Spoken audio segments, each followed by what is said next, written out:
আজকে আমরা একটি আনন্দঘন মুহূর্তে এখানে উপস্থিত হয়েছি, যে কারণে অনেকে জানেন। এরপর আমি একটু ইতিহাসটি বলে নেই। এই যে এখানে একটি পানি কল ছিল, যে পানি কলের মাধ্যমে 1892 সালে ওই সময় মহারাজ সূর্যকান্ত আচার্য ময়মনসিংহ নগরীতে সুপেয় পানি ব্যবস্থা করেছিলেন নাগরিকদের জন্য।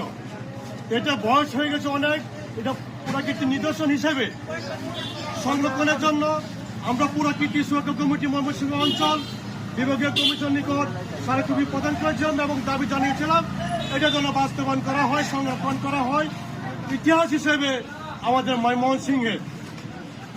তার প্রেক্ষিতে সিটি কর্পোরেশন তারা এই আপনার পানির কলটি সংরক্ষণ করেছে।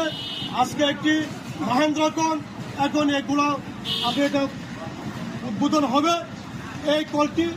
আর আমরা বলে নিচ্ছি এটি সবার সম্পদ, ময়মনসিংহের পুরাকীর্তি, ময়মনসিংহের মানুষের সম্পদ। এটা আমাদের কারো ব্যক্তিগত কোনো সম্পদ নেই।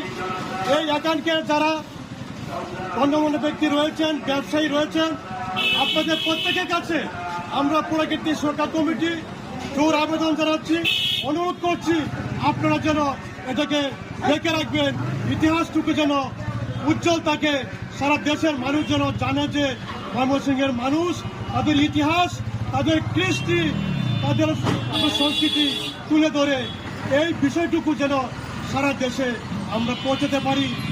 এই জন্য সবাই মিলে এটি কি সংরক্ষণ করতে হবে।